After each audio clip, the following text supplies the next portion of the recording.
Hello, you fickle football fans. Greenster is my name, FM19 is my game, and these are the Northern Ireland Diaries. I'm Irish, not a gypsy. Still bare knuckle fight when I'm tipsy. Drink Guinness, shots of whiskey. These roads out here are risky. So every year when I play Football Manager, I start a save in Northern Ireland and I take charge of the lowest ranked playable club. So usually that's Sport and Leisure Swifts in the Premier Intermediate League, but this year it is Portstewart. Yes, lowly Portstewart, who last season, let me check, finished 7th in the league, so actually quite impressive.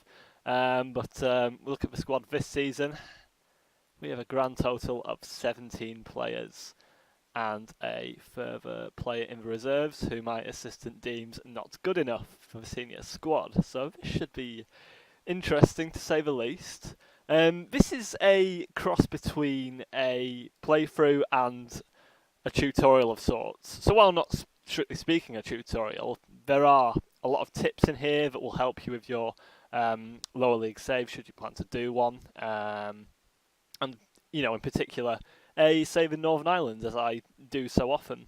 But I thought this year would be a good time to show you how I kind of do things. How I sort of get these saves started. So we look at our squad. We've got 17 players, and we clearly need depth in pretty much every position. Looking at our squad that's available to us. So for starters, we'll need a backup keeper. We'll need some fullbacks. We're going to need central midfielders, which are a bit of a premium in Northern Ireland, let's be fair. And we're also going to need some younger players, as the squad is looking a little bit on the old side. So there's several ways that you can check the ability of your squad compared to the rest. So we know that we're predicted bottom of the league. There's no shying away from that. But if we look at the team report, we've got a few strengths and a rather considerable number of weaknesses. So looking at, first of all, our squad depth, in terms of positions we need to strengthen on, we obviously need a backup keeper at the very least. And just looking at the assistant's opinion of the squad as a whole, we're going to need some defenders in pretty much every position. Our best centre-back is also our best left-back, which is a brilliant sign, isn't it?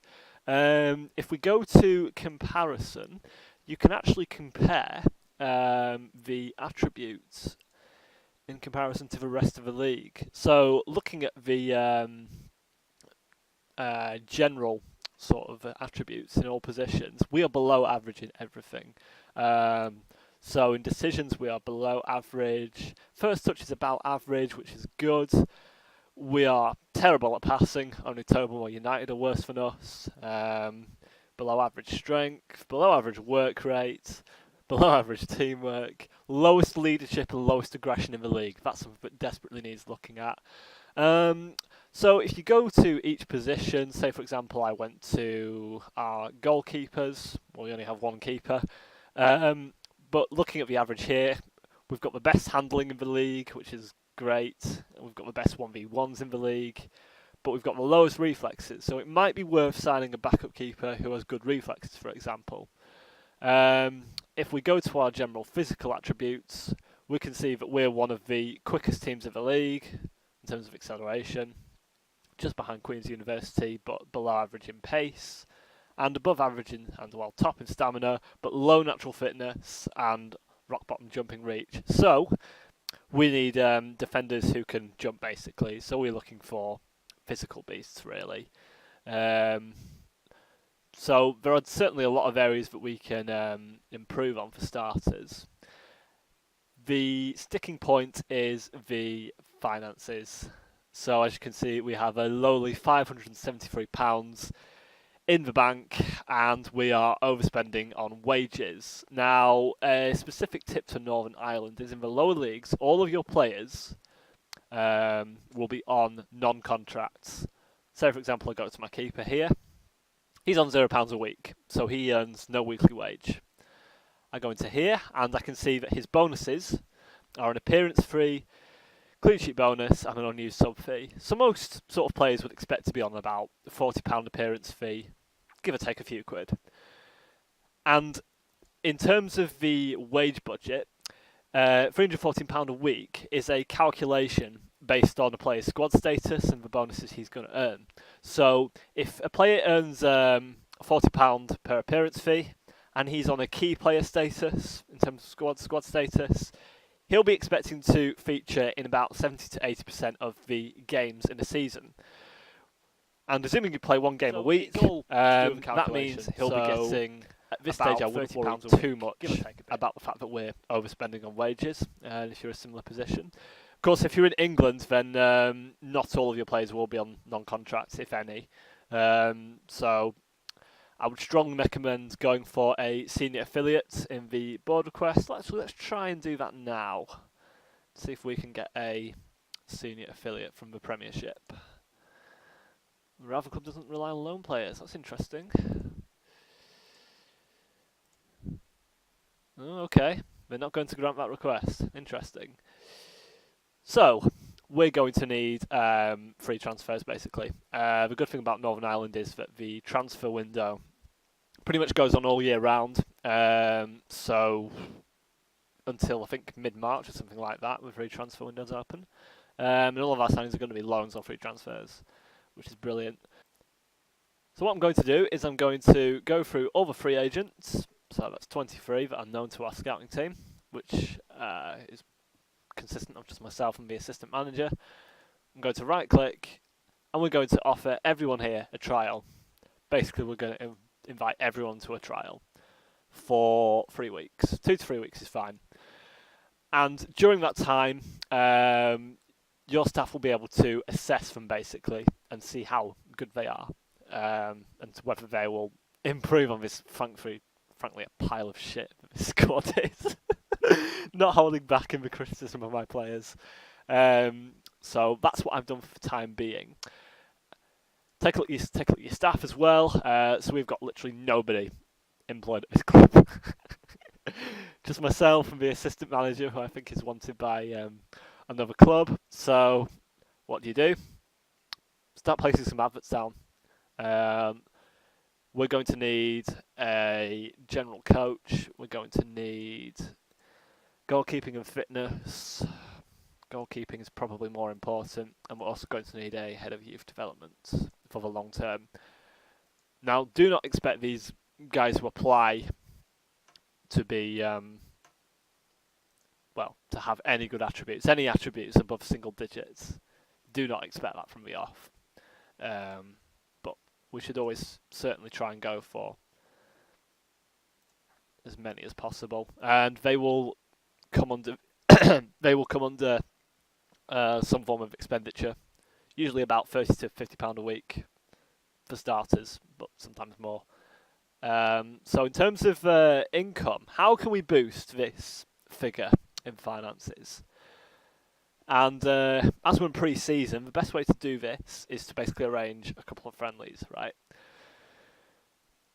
Scraping the barrel a little bit. There weren't many teams who were willing to play us in the gaps.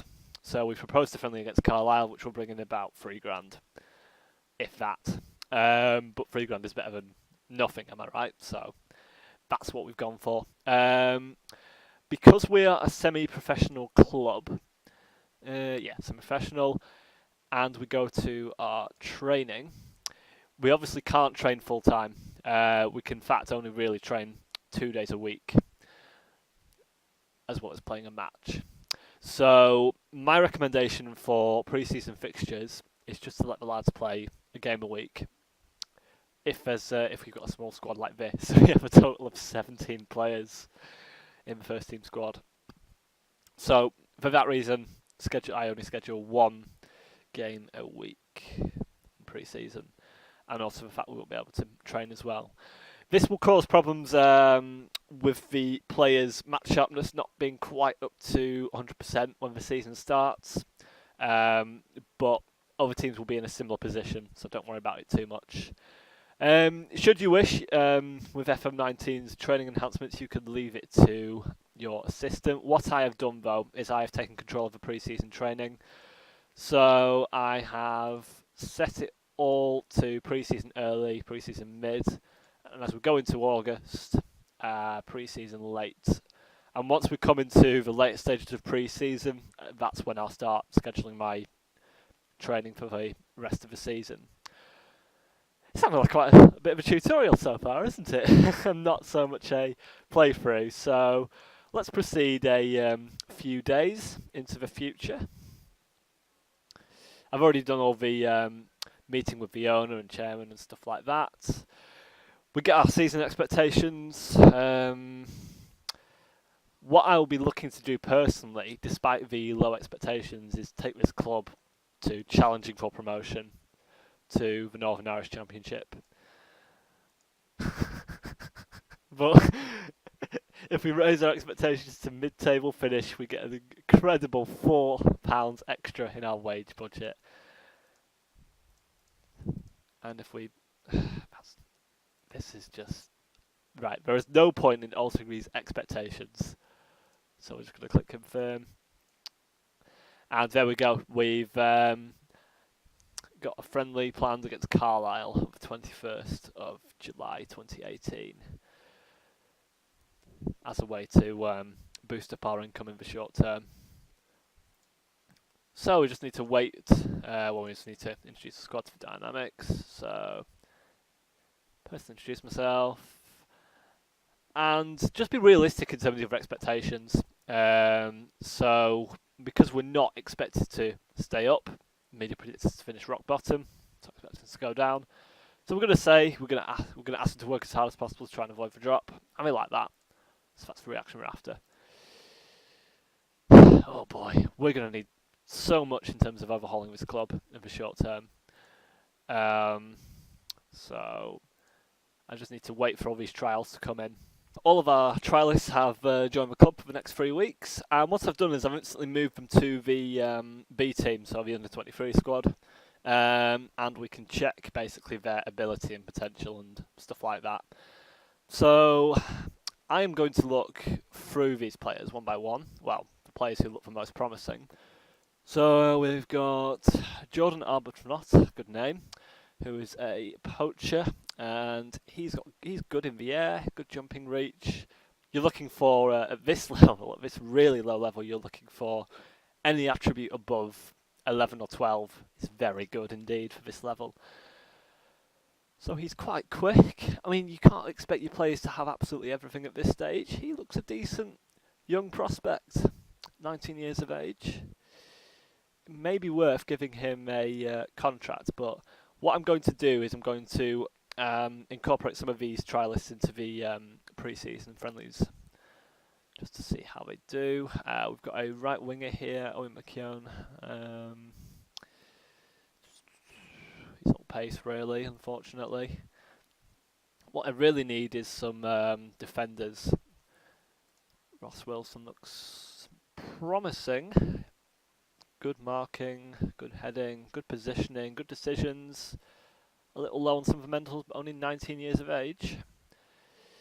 12 pace, 9 jumping reach, 12 acceleration. He looks like a decent defender. Certainly compared to what we've got at the moment. So I'm actually going to approach to sign him. He only wants £20 a week. We can actually negotiate that down slightly.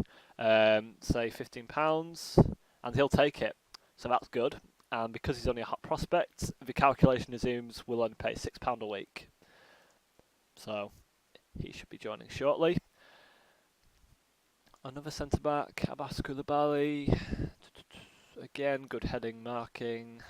Not quite as good as Wilson, so we'll hold on to him for the time being. Some of these aren't brilliant, unfortunately. 40-year-old right back, that'll be interesting. So some of these, centre mid, we basically need depth everywhere. Oh, he's more of a striker. There we go, here's the centre mid I wanted. Generally you'll be looking for players with good physicals, so good acceleration, pace, followed by technicals, followed by mentals at this stage. because you can't expect players of this standard to have exceptional technicals and mentals. It's a bonus, of course, but good physicals are pretty much essential for this league, I think, which is why I'm trying to get a younger squad kind of blooded in before the start of a new season. And there's also a couple of keepers we've got. Jack Galt, 12 reflexes, which is what we were looking for at the start. Good decisions, good leadership as well, which is interesting. And what about this 18-year-old Matthew Devlin? Okay, he doesn't look quite as good. So let's sign this guy as a backup keeper. He'll also be a hot prospect. Can we negotiate that down a bit? £10 a week. Well, £10 an appearance fee, rather. Thank you very much. So now that we've made a couple of bids for our trialists, I'm going to talk you through the tactical setup that I've made. So generally speaking, this goes for most lower league sides. Stick a 4-4-2 in. Players, are familiar with 4-4-2 generally. It's quite a flexible system. It's not the strongest. It's susceptible against front threes, midfield threes. But a lot of clubs in the lower leagues will play a 4-4-2. So go for it. Even if it's just a backup tactic, what I've done is I've just created this off the bat. And I'll just talk quickly through what I expect from this tactic and why I've kind of set the players' roles and duties where they are. So we're not boring with a sweeper keeper. We're sticking to the basics at this level because remember, your players are part-timers, not pub footballers, so to speak, but part-timers. They're not going to be familiar with the subtleties of the game, so to speak. So looking at Joel Madison, our keeper, he's got a few decent attributes about him. He's got good handling. His area reach and command of area, one-on-ones are some of his better attributes. His distribution is not brilliant. He's not very good at throwing out or passing, and he's not exceptionally good at kicking either. So we don't give him any specific instructions, but in the transition, we ask him to roll it out to our defenders, which is going to help us retain possession. So it's going to minimise the risk of giving away possession. I hope, anyway. You can't always tell with these players.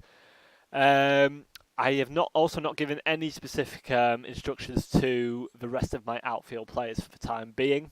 If you minimise the specific player instructions and minimise the team instructions as well, then your players won't be inundated with instructions, basically. So, which is easier for lower leagues like this. So I've got two fullbacks on support who will be expected to just kind of go up to the halfway line and hit crosses in where necessary. Our fullbacks are not very good in general, really, let alone at crossing the ball. Actually, Payden is a good crosser of the ball, but he's also our best centre-back. So we have a bit of a dilemma as to whether to play him at left-back or centre-back.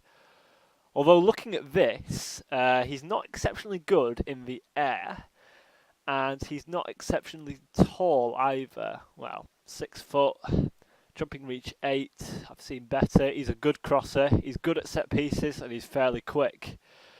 I see him as a left back personally, so I may actually train him there, but I can do that in my own time. Two central defenders who we've also not given any specific instructions to. We are playing the ball out of defence, so they'll be retaining possession in the middle and laying it off to the fullbacks and the central midfielders, which is fine. We've got two wingers on support who will be crossing the ball into the box and staying wider, so they're providing the width for the side. We've got a box-to-box midfielder who's expected to be the engine of the team, roaming from position, making tackles, and generally just being a handful for the opposition. And the central midfielder on support. I may actually add instructions for this guy. Who have we got? IdleForLife. He looks like a decent central midfielder for this level. He's got good first touch, decent passing and technique, good work rate, good physicals as well. In terms of pace, acceleration, he's not bad. Hennigan, what are you like? Yeah, a bit more suited to box rather than central midfielder. What I may actually do with Forgrave is I'll give him an instruction. I'm going to ask him to. I'm going to ask him to take more risks with his passing because he's not bad for this level. He's not brilliant, but he's better than what we have. So we'll roll with it.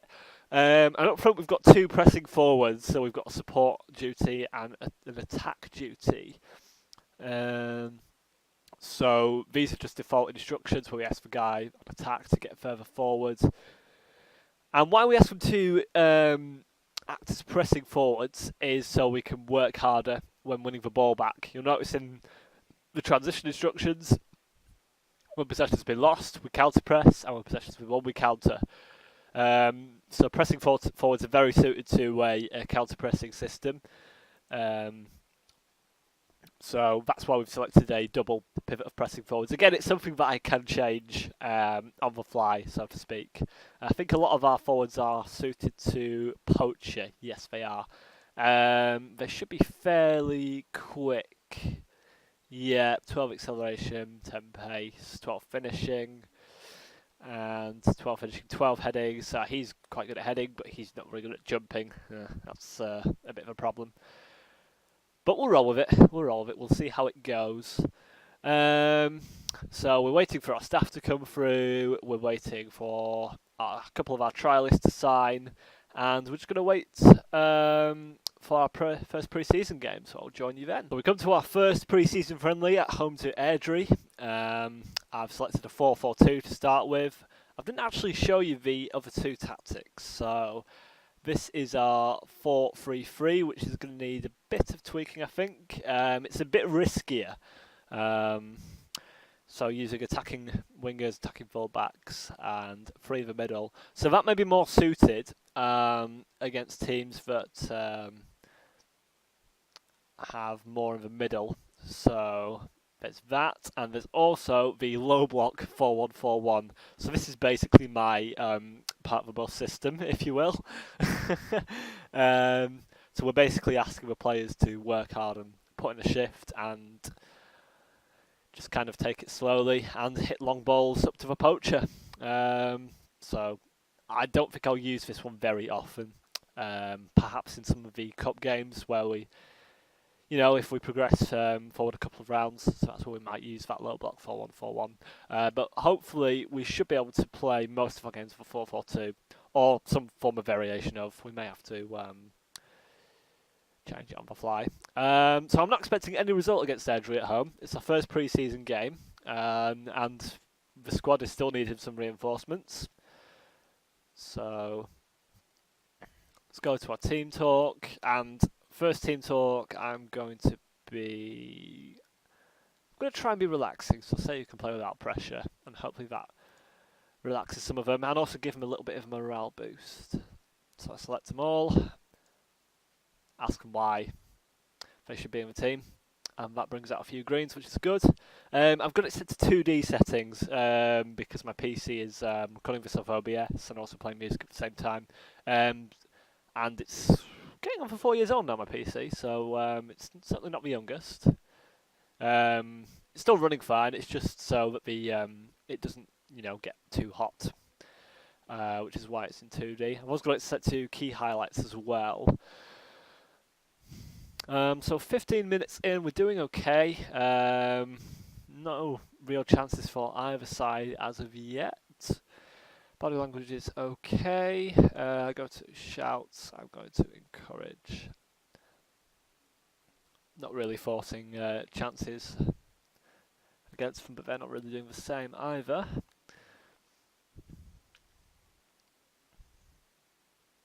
I also note that they've only got 6 subs on the bench.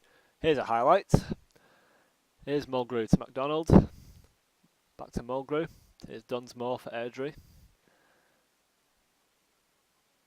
And that's a shot, I think, and it's not troubling the keeper. Another highlight, it's a throw into Airdrie. Here's Dunsmore crossing in. Neil heads it away. Airdrie get it back. Muirhead to Nelson. Back to Muirhead. Back to Nelson. Here's MacDonald. to Burton from a long range, shoots, and Airdrie take the lead right on the stroke of half time. We've not really threatened them at all, but I am expecting Airdrie to be the much stronger team. I think they're a professional side, you know. So I wouldn't be too disheartened by a narrow defeat here at this stage. So at this stage, I'm just going to say I've been unlucky because there haven't really been any chances either way, to be honest. Airdrie get the second half underway. Clements makes a good tackle and it fizzles out a little bit. So at pre-season, your main focus should be to get players' match fitness up. So not worry too much about the result. And there's an injury to one of our strikers. That's brilliant, isn't it? Turner can come on for him. So like I was saying, don't worry too much about the result at first in the early pre-season, so your first couple of games. But if you've had a couple of defeats, it can be worth playing some easy teams. Obviously, don't charge a fee because money is so scarce at this level. Just so that you can get morale up a little bit before the season starts. But as it's an early pre-season, I'm only focused on trying to get a little bit of match fitness for players, and that was just wide from Airdrie. We've not really threatened them at all. So I'm looking at the player ratings as well. It's a free kick, and it's gone over the bar. Now's a good time to make a couple of changes. Payden's not played brilliantly, so McAllister, who I think is a 38-year-old winger, 37, I was close enough, a 37-year-old winger who's going to be a backup fullback this season. Clements hasn't played well on the right. We haven't really got a natural replacement for him, so a right winger is something else I need to make a note of that. And right back, we've got a couple of players who can play there. Let's put Bradley there. Madison with the goal kick to Neil. Plays it to McAllister. Here's Forgrave back to McAllister. McAllister plays it long over the top. We might be in here. Here's Turner. He goes alone. And it hits the side netting. That was a chance. Airdrie goal kick. Up to Aitken, who beats the offside trap and scores. It's just brilliant, isn't it? We get a chance, blow it, and then straight from the goal kick, it goes over our defence. One touch, two touch, bang, pass the keeper. It was too easy.